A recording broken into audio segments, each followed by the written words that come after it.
जय हिंद दोस्तों, देखते हैं हम लोग आज एक नया टॉपिक को, विद्युत धारा यानी इलेक्ट्रिक करंट। तो सबसे पहले ये समझना चाहिए कि धारा किसे कहते हैं। किसी भी चीज का अचानक फ्लो हो जाना धारा कहलाता है। यदि पानी फेंक दिए तो जल धारा, दूध फेंक दिए तो दूध की धारा। आप सुनते होंगे धारा प्रवाह, अंग्रेजी खटाखट अंग्रेजी बोलने लगे तो अंग्रेजी की धारा हो गई। यानी विद्युत धारा तब क्या है, यानी इलेक्ट्रिक करंट, इलेक्ट्रॉन का धड़ाधड़ बहने लगना विद्युत धारा के नाम से जाना जाता है। यानी flow of electron is known as current. अब इलेक्ट्रॉन का बहना क्या कहलाता है, करंट कहलाता है। कितना इलेक्ट्रॉन बहना चाहिए, एक इलेक्ट्रॉन फेंक दिए तो नहीं कहलाएगा धारा। धारा के लिए बहुत सारा होना चाहिए, तो कितना होना चाहिए इसके बारे में हम लोग समझते हैं। देखिए, धारा को हम लोग नापते हैं एम्पियर में। धारा यानी एम्पियर में करंट को नापते हैं।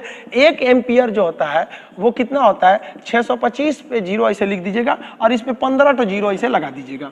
एक एम्पियर धारा जो होती है, इतना इलेक्ट्रॉन पर सेकेंड हमारे शरीर में प्रवेश कर जाता है। यानी एक एम्पियर का अगर किसी को करंट लग रहा है तो इतना, आप इसको गिन लीजिए आप कितना होता है। ये इसकी हम शॉर्ट में वैल्यू लिख देते हैं, 25 × 10⁻18 इलेक्ट्रॉन पर सेकेंड। इतना खतरनाक होता है एक एम्पियर की धारा। इसलिए जब कभी हम लोग को एक एम्पियर का करंट लगता है तो पूरा ऐसे हाथ कांप जाता है, क्योंकि एक सेकंड में इतने इलेक्ट्रॉन हमारे शरीर के अंदर प्रवेश कर गए। सब एक एम्पियर में तो इतना तगड़ा पावर हो गया। उसी हिसाब से 5 एम्पियर, 6 एम्पियर, 7 एम्पियर, यानी एम्पियर जितना बढ़ाएंगे ना तो उसमें इलेक्ट्रॉनों का नंबर बढ़ेगा और वो करंट बहुत पावरफुल होगी। लेकिन बात यहाँ ये आती है कि इलेक्ट्रॉन आगे क्यों बढ़ता है। इलेक्ट्रॉन आगे बढ़ता है इसलिए, इसका मतलब इलेक्ट्रॉन को पीछे से कोई ढकेलता है। इलेक्ट्रॉन को जो पीछे से ढकेलता है उसको कहते हैं वोल्टेज।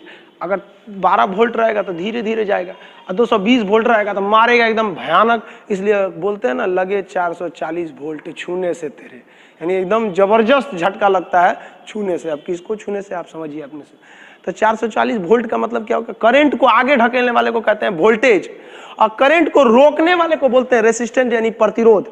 तो जो करंट को धकियाएगा वो हो गया वोल्टेज, और जो रोकेगा वो हो गया प्रतिरोध। और इस बीच में पिसाएगा बेचारा इलेक्ट्रॉन। इलेक्ट्रॉन कहेगा किधर ढकेल रहा है भाई, वोल्टेज आगे ढकेलेगा और ये धारा प्रतिरोध पीछे ढकेलेगी। जब भी दो लोगों में झगड़ा होगा फायदा तीसरे को ही होता है।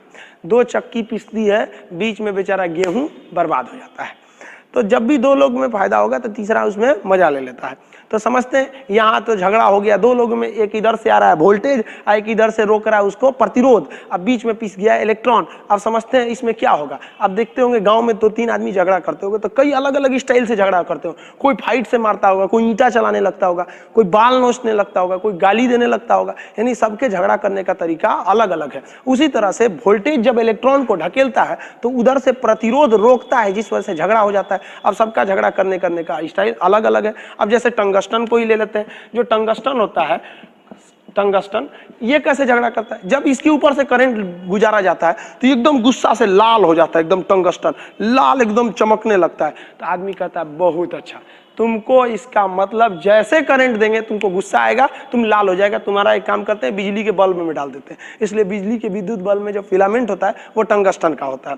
अब बात आती है नाइक्रोम की। दूसरा देखते हैं नाइक्रोम। नाइक्रोम क्या होता है, नाइक्रोम का तार, ये एक अलग टाइप का इसका गुस्सा है। अगर नाइक्रोम के तार पर करंट को भेजिएगा तो नाइक्रोम का तार गुस्सा से एकदम लाल हो जाएगा, हीट देने लगता है, एकदम आग बबूला हो जाएगा।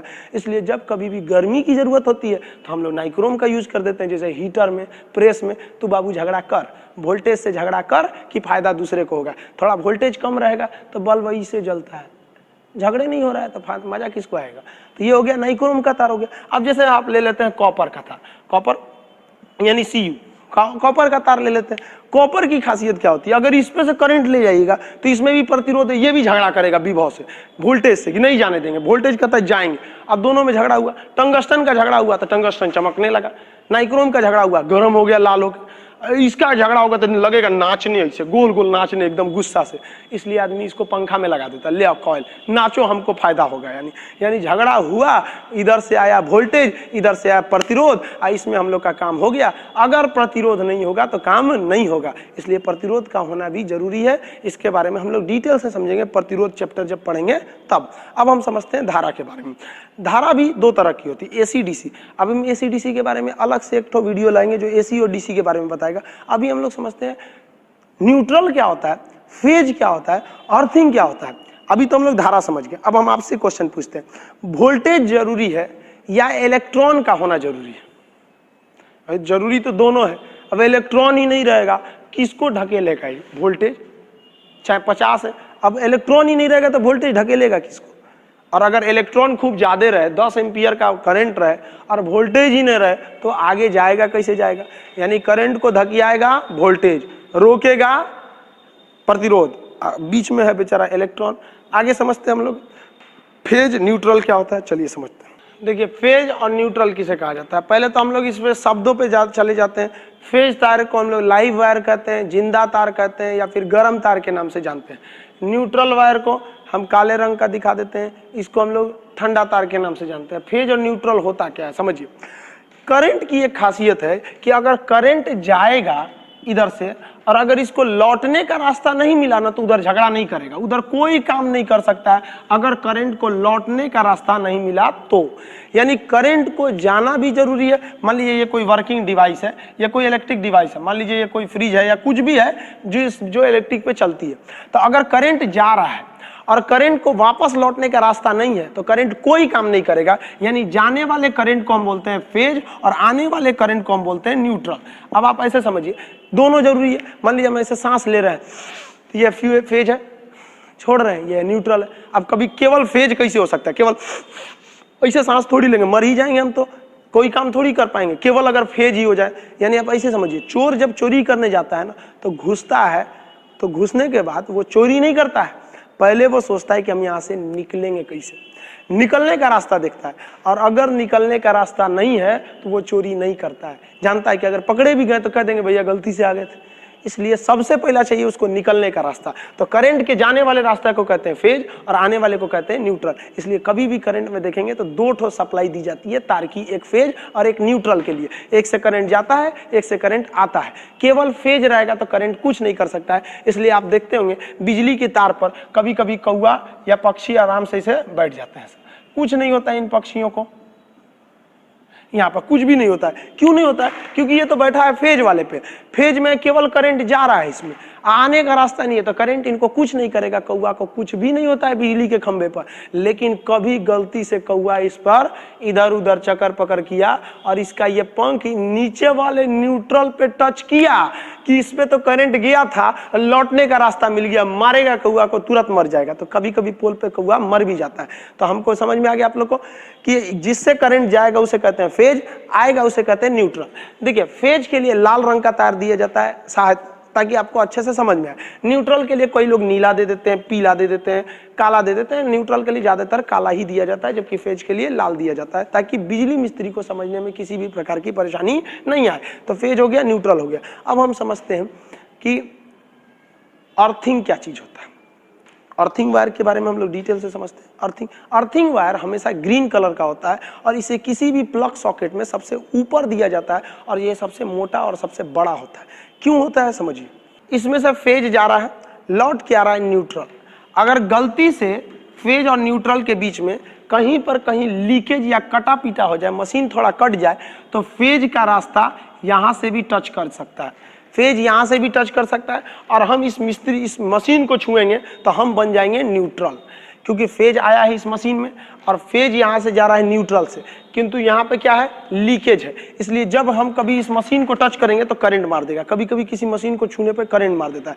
बिजली मिस्त्री आता है, वो करंट को ऐसे, तार को ऐसे छू लेता है, पकड़ लेता है, कहता है कि हमको मत टच करना, क्योंकि वो जानता है कि जिस तार को वो छू रहा है वो क्या है, फेज है। और फेज इसके बॉडी में, वो चप्पल उतार के चप्पल पर खड़ा हो जाता है, जानता है कि न्यूट्रल तो रास्ता है ही नहीं इसको लौटने का, तो हमको करंट कैसे मारेगा। लेकिन अगर आप उसको टच कर जाते हैं तो वो होता फेज और आप बन जाएंगे न्यूट्रल। अब आपको भी मारेगा, उसको भी मारेगा।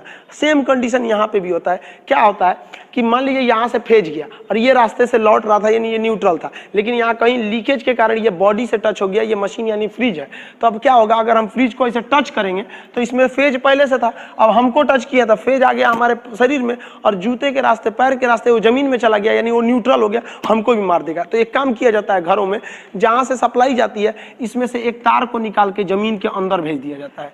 जमीन के अंदर भेजने से क्या होता है कि यहाँ से आया फेज, जाना था न्यूट्रल का, जो एक्स्ट्रा करंट बाहर आया वो इस अर्थिंग वायर के थ्रू चला गया जमीन के अंदर। अब हम इसमें छुएंगे तो कहीं पे फेज बचा ही नहीं, जो फेज लौट रहा था न्यूट्रल वायर से लौटा, जो एक्स्ट्रा फेज था वो अर्थिंग वायर से लौट गया। इसका मतलब अर्थिंग का केवल और केवल एक ही काम है कि लीकेज के समय व्यक्ति को करंट लगने से बचा ले। अब लीकेज के समय बचाएगा। अब मान लीजिए कहीं हम प्लग लगाए हुए हैं, ये प्लग है सर, अब इसी में मान लीजिए अर्थिंग आ रहा है, इसी में फेज आया हुआ है, एक लाइन से आता है, एक स्विच के एक छेद में रहता है फेज, एक में रहता है न्यूट्रल। फेज लिख देते हैं, ये लिख देते हैं, न्यूट्रल लिख देते हैं। चलिए अब ये सॉकेट है, ये वाला एक है फेज, एक है न्यूट्रल। अब हम इसमें ऐसा खोसेंगे, मान लिया कि फेज वाला तार कहीं घिस के और इसमें बॉडी में हल्का सा टच हो गया था। अब क्या होगा, अगर हम इसको ऐसे टच करेंगे तो हमारे बॉडी में भी चला आएगा फेज और लौट के मारने का रास्ता हो जाएगा, क्योंकि जमीन से हम टच में रहते हैं। तो बचाएंगे कैसे, तो इसके लिए हम लगाते हैं न्यूट्रल का वायर। न्यूट्रल वायर क्या करता है, न्यूट्रल वायर किसी भी में सबसे ऊपर की ओर होता है।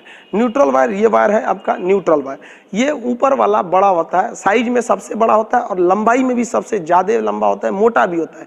क्यों, क्योंकि ये अर्थिंग वायर है, ये ऊपर से जुड़ा रहता है अर्थिंग से। अब अर्थिंग क्या करता है, देखिए ध्यान से, जब भी वायरिंग की जाती है तो एक फेज दिया जाता है, एक न्यूट्रल दिया जाता है और एक तार अर्थिंग दे दिया जाता है। जब कभी हम प्लग खोसते हैं तो पहले हमको अर्थिंग वाला खोसा जाता है। जितना फालतू फेज यहाँ बिखरा हुआ था वो अर्थिंग के रास्ते जमीन में चला गया, जो जरूरी फेज था वो सॉकेट में गया और जो लौटने के लिए रास्ता था वो न्यूट्रल में जाकर लौट गया। इसलिए कभी भी करंट हमको नहीं मारता है। तो ये हो गया फेज और न्यूट्रल, आने वाला फेज, जाने वाला न्यूट्रल। अब इसके बारे में हम लोग डिटेल से, कैपेसिटर क्या होता है, संधारित्र ट्रांसफार्मर, ऊंचाई ट्रांसफार्मर, एम्पलीफायर ट्रांसफार्मर और एम्पलीफायर में अंतर क्या होता है, डीसी में काम करता है कि एसी में काम करता है, डीसी जनरेटर, एसी जनरेटर, इसके बारे में हम लोग नेक्स्ट वीडियो में समझेंगे। तब तक के लिए जय हिंद।